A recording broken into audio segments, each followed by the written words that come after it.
Welcome back to another episode of Not Your Average CEO Lifeline. Today we are talking again all about transforming your leadership. We have special guest Dan Tocchini with us today. Dan, it is such a pleasure to have you on and hear your expertise. Can you tell our audience a little bit about yourself and your background? My name's Dan Tocchini.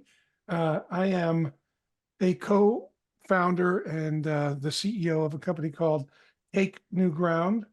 And that's exactly what it's about. It's basically our tagline, if you come to our website, is we transform or turn leadership into leadership, meaning that we basically, it's a transformational process, and it's a no-nonsense approach to transforming leadership into an effective, cohesive team. We do a lot of culture work with mergers, acquisitions, sales, do a lot of startup work, that kind of thing.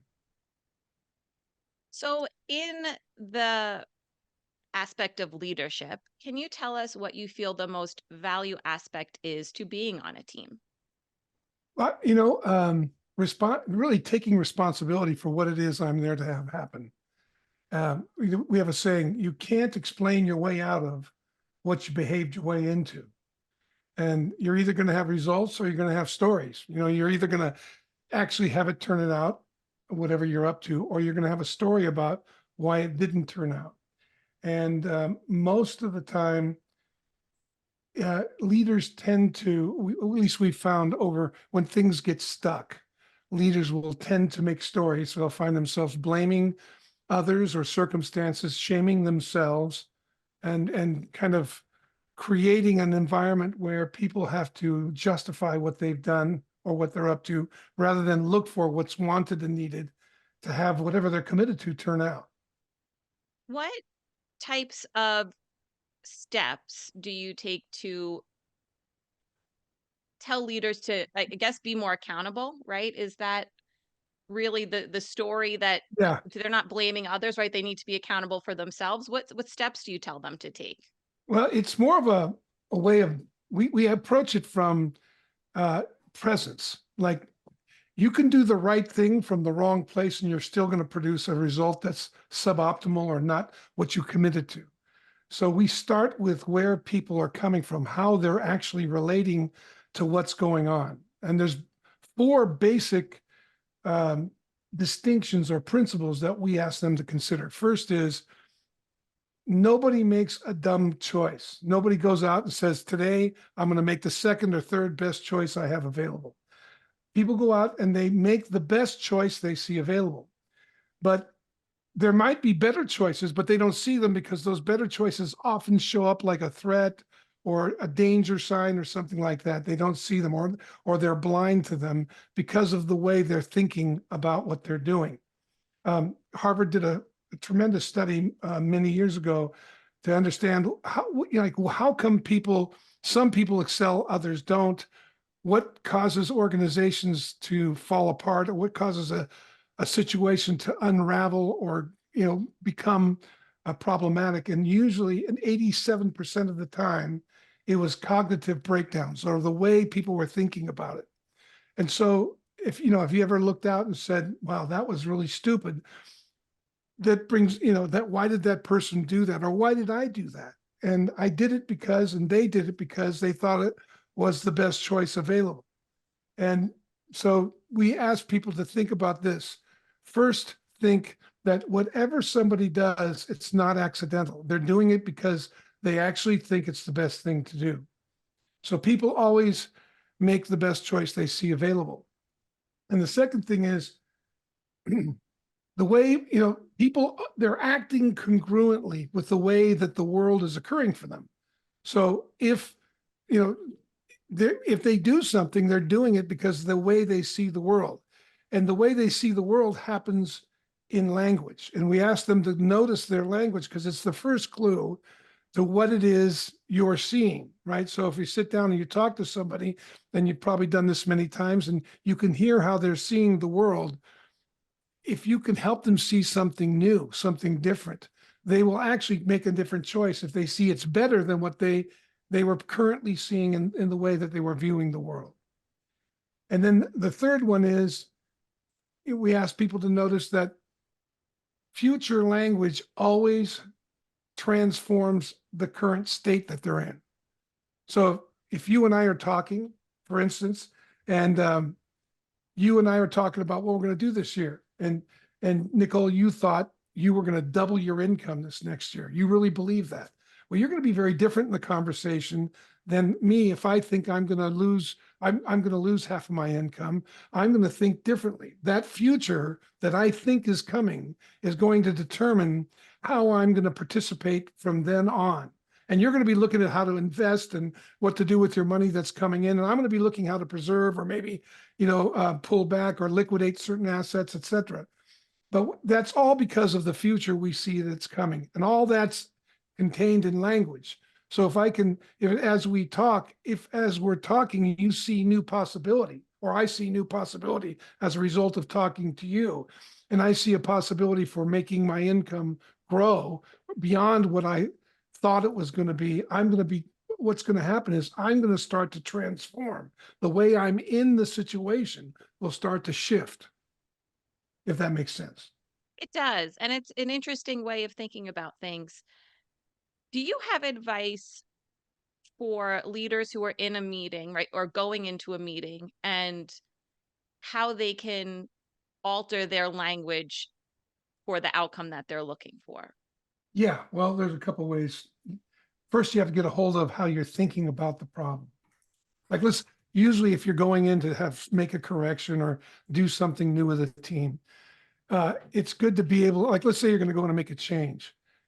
You're going to have to, the first thing is create a context. Why are we making this change? What are we up to? So being able to declare the problem, say this is a breakdown. I have to declare it. I have to say in language, this is a problem. And this is why it's a problem. And then once they get a sense of that, I want to show them an example. And then if I can give them a clear example of why it's a problem, I'm going to have a distinct conversation with them. And I've got to be willing to have the conversations that they don't want to have, which is often an issue for leaders. Is like, are you willing to have the difficult conversations? And a lot of leaders will say, well, yeah, I'm nervous about what I could lose. And they have a tendency, at least I'm of course pointing to myself when I say this, because I'm very familiar with my own tendencies. But the point is, we don't like to talk about things that we're not sure we can control the outcome of. And so we have a tendency to want to be able to control the conversation to make sure it lands on the spot where we want it. But the great adventure comes when I'm willing to declare what's there, the way I see it, and present the example of how come it's not working, and then explore with the team until they can come into we both come into an alignment about, yes, this isn't working. Now let's talk about what's wanted and needed versus how come it's not working, right? Like when you start getting into, well, this isn't working because you did this or I did that, that's a very different conversation. It usually produces a polarity on the team. Instead, what we work to is, okay, good. What worked? Because something worked. Because you probably have a certain percentage of the results you wanted. So what produced that? What didn't work? Then we look at what didn't work without blame. We're there this didn't work. And team members, when they get that you're hard on the problem and you're not there to blame them, scapegoat them, make them the bad guy, and you the good guy, when they get that you're shoulder to shoulder with them and you're willing to roll up your sleeves and get in the middle of it, they have a tendency to move that direction anyway. They start to see, yeah, this didn't work, that didn't work. And the clearer we get about what didn't work, what's missing starts to reveal itself. And that indicates to us what's wanted and needed. And then we can start talking, okay, good, what's wanted and needed. And then that opens up language where we would make requests and promises to have that turn out, whatever that is, if that makes sense. In terms of wanting to be shoulder to shoulder, Absolutely. right? And wanting to bring up the conversation. What is the best time, right? Because that's important. It's important to know Yeah, when, where, and why. We know the why, right? But you get nervous, right? So how do you know this is the right time to bring yeah. up this issue? Well, you have to think that out. The right time is as soon as possible. As soon as that's appropriately possible. In other words, I don't want to bring this up. I want to think through a number of things. Like if I've got an issue with you and I want to talk to you about it, I've got to think about now what's going to be best for Nicole to hear this. Do I want to, she's probably going to want to hear it from me privately first. She's not going to want me to bring that up in front of the team. So if I'm going to have a team meeting, we're going to talk about what's not working. And Nicole, you're probably going to, if it's going to involve you quite a bit, I might want to have a conversation with you beforehand to really vet some of this. So when we get in the conversation, you feel both supported and empowered to have that conversation. And so I want to make sure that I've got your agreement. So there's a lot of studies that are out there. You can get them. Harvard, Tufts, Stanford have done a bunch of studies around conflict resolution. In fact, there's a great book out called "Thank You for the Feedback" by the Harvard Negotiation Project. And one of the things they looked at was when's the best time to deal with a breakdown, and that's as soon as possible. They say that's appropriate, possible, like I just said, because the longer it waits, the more parties make up things about what's going on, and that increases the potentiality for a breakdown. So, and then there's a very specific way to bring it, right? You want to think through what it is you're going to be saying to that person in a way that helps them engage with you around the issue that needs to be resolved. Really like that you mentioned the longer you wait. Um, this is true across the board for a lot of things. The longer you wait, things just Get tend to worse. unravel in a different way. So I really like that you pointed that out. Yeah, I think personally and professionally, that's definitely true. Dan, I know that one of the reasons we were so interested in bringing you on our podcast is that much of your advice and the work that you do is really no fluff, and it's straight to the point. And so I'd love to hear, in your experience, what you think our audience could start doing right now, to transform their leadership in a sort of no fluff way. Well, get real with yourself. That's the first thing. And the way to do that is look at the results. If they're not the results you said you wanted, start there. This isn't what I really wanted, or this isn't all of what I wanted. This doesn't work. It's not working. Admit it's not working. And then like avoid any temptation that you have to make it about anybody else or even blaming yourself, right? It's like the tendency to blame others is one thing, and then the next thing is to condemn myself.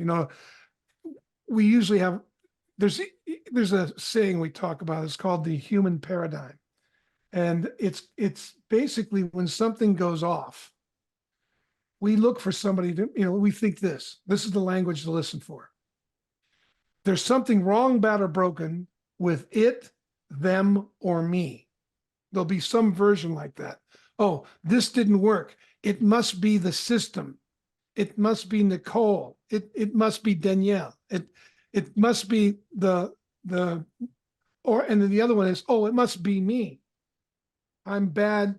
I shouldn't have done this. I shouldn't be involved. Why did I even get here? Why did I even take this risk? There's a million little conversations I use to make me wrong. Now, each of us has our own trigger, our own, tendency towards one of these conversations. Unfortunately, mine is there must be something wrong with somebody else. It can't be me, And I was talking to my wife. She goes, "Oh, we're a perfect match," because I go to what's wrong with me, and then we've been married for 50 years, and then we go, and then look at our conversation. Here I am trying to right. Here she is making herself wrong, and then later getting mad and resentful. Well, that happens in business too, right? we tend to go there. So if I know that that's going on in me, it's not like I need to get rid of that. I need to listen for that, because it's not an enemy, it's an ally. It can be an enemy if I believe it, but it becomes an ally because if I start blaming somebody else, I know there's probably something here for me to own. And I ought to get to that as quickly as I can. I ought to get to what I can own and how I contributed here, so the other person can see that I've done the work. And then when I ask them to join me, it isn't accusing them. It's like, look, this isn't working. And for instance, I had a breakdown the other day with a team member. And so I sat down and I wrote down what wasn't working for me. And then I wrote it down really clearly. I wanted to be very concise so I could say, this is what's not working. When you get into a situation that, let's say, causes you, it's an opportunity for you to account. Instead of accounting, you give an excuse about why it is that way. And then now once I can say that clearly, then I can present an example of it, just like I said before. And then I can say, and I've noticed I've contributed this because I've never said anything about it. I just get angry. And then you ask me, am I angry at them, or why are you so edgy? And it's because I'm carrying that around. And so what I'm doing is I'm having that I want to have that conversation now so it doesn't grow, because I noticed that when I resist that, when I get there, I don't want to engage you. I want to move away from you, which is the exact opposite of what's wanted and needed. And so I can say that to him. And then I can say, look, and I know the next step is, if this continues, here's what I see is going to happen. If I continue to do that, and if you continue to do this, if the relationship stays in this way, what we're going to end up with, you're going to feel alienated, I'm going to feel angry, and we're going to probably end up missing the opportunity to correct it. And you're either going to leave, or I'm going to fire you, and it's not going to work. And that's not what I hired you for. I'm here to have you win, that kind of thing. And then I can say, and I can say, look, what do you think? And then I can hear them. And now we have a conversation that's directed at, and I'm owning my aspect in it, my parts in it. Now they can, and I can see where they're standing, and the conversation sometimes it may get a little more heated, it might go in different directions, but I'm going to bring it back to that every time. And 9 times out of 10, we find that we come together on it. And does that relate, Dan, to sort of what you were saying before about the timing? And it's right away, or as soon as appropriate, as is appropriate. Does that relate to the same thing? Yes, I want to make sure. So for instance, that's a great question. Thank you. Yeah, I'm going to want to make sure I have time to sit down and really spend. It's amazing how much you can get done in a half hour if you're intentional. So I might take a half hour and make sure I got at least that. Now, if I need another meeting, then I'm going to say, well, let's talk again, think about it. Let's come back together again. But I want to choose a time where I can sit down, be there with you, not be distracted, not have phones ringing, people coming in and out, and have the discussion. So yeah, it fits right into that. And I'm going to think about you, like, what do you want? How do you like things presented to you? How I'm going to think about your preferences, so I want to make sure I'm on your team. Now, if I'm in a place where that's too much of work, or like one of the great complaints I love hearing I hear it all the time from my clients. Well, I'm not there to babysit them, which is such that's a good one. It's like, that's a very, I think everyone listening can relate. Yeah. It's like, yeah, what? It's interesting. Who said you were there to babysit them? Funny, you think having a intentionally thoughtful conversation is babysitting them, right? If you hired them to do a job and they're not doing the job, you also, implicit in hiring them, are saying, I'm a commitment to your winning. So if you don't think they can win, then you ought to cut them loose and stop playing games. But if you believe they can get it done, then you ought to take a stand and find out what that's going to take. And if it's not working when you do that, then you can lay down the track. look, this isn't working. Here's what I need to see by the next meeting. And they will either work themselves back into the job or they'll work themselves out of it, and there will be no surprises. And I'll be honest with you, I very rarely, had any problems if I'm willing to take that kind of stand. But, I know what it's like to be I'm an entrepreneur. So I know what it's like to value your time. It's an asset, and to be able to use it wisely. So you ought to stop playing games and just get to it, and take the time.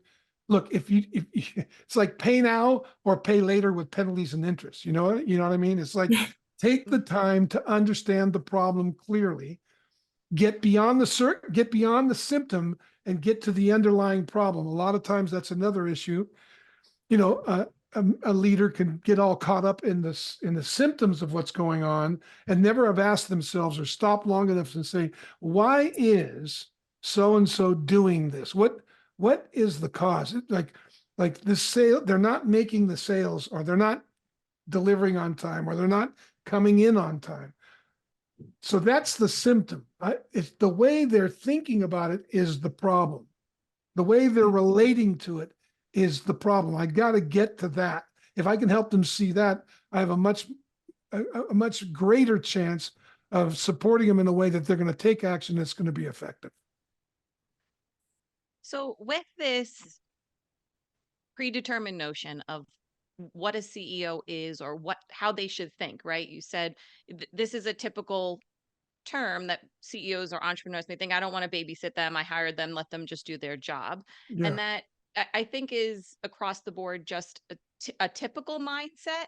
As our podcast is Not Your Average CEO, and we're a lifeline, those who are starting out, I think they can feel lost by all of these predetermined notions of a CEO.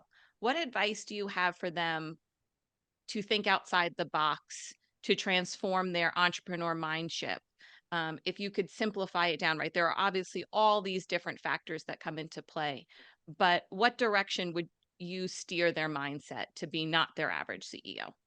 First, learn to manage yourself, manage your own emotional state, manage your thoughts.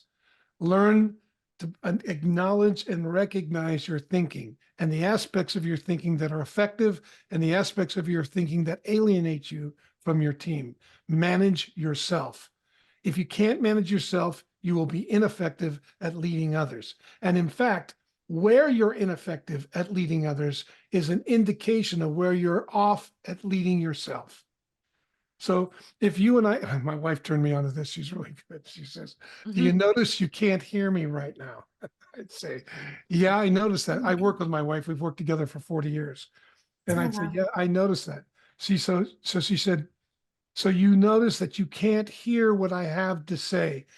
Where else does that occur for you? If it's happening here, how come you can't manage your emotional state enough to be able to hear what I'm saying? Just hear what I'm saying. So I thought that, that's a really good example of getting a hold of yourself. Because if I can get a hold of myself, then you can say whatever you need to say. And that's information I need.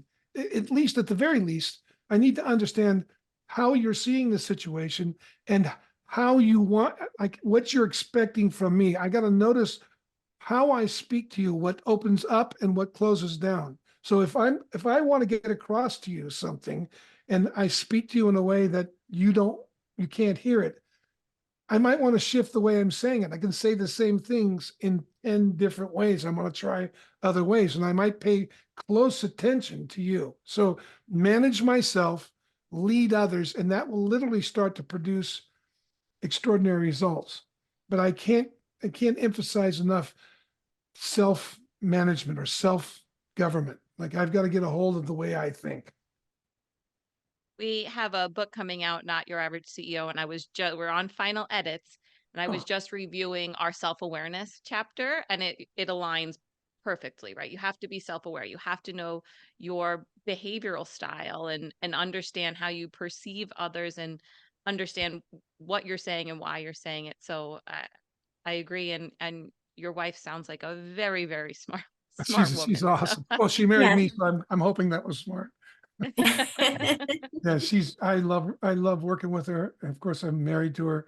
She works well with my partner. She's a dynamo. So our last question on our podcasts are, can you explain what not your average CEO means to you personally?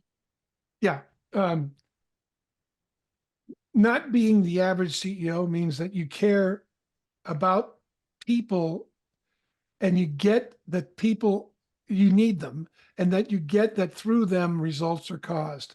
And so you see them as people, not tools. And that you get as much enjoyment out of seeing them win as you do the company winning. Like you equate, like if I'm working with you, your winning is equivalent to me as the company winning, because each individual, as they start to win, the organization turns around. So if I treat my leadership team like that, they're going to start treating their people like that, because they're going to start catching each other as well. And if there's that kind of opening, you're going to have a very synergistic culture. So it's really recognizing that I'm a stand, and the stand that I take is what transforms the organization if I'm leading the organization. And that's right. And somebody who's thinking like that, the average CEO often doesn't think about that. They find themselves fighting with their team or fighting with the organization to get up to what they want. So that's the distinction I would make. Wonderful. That's wonderful. Yes. Dan, can you tell our audience where they can learn more about you and where they can find more of your fantastic leadership advice? You can, well, we have a podcast called the Naked Leadership Podcast. It's both on Spotify and Apple. And we've been doing it for about 5 years, something like that. And then you can reach us, you can come to our website, which is takenewground.com. And I'm also on Instagram and LinkedIn.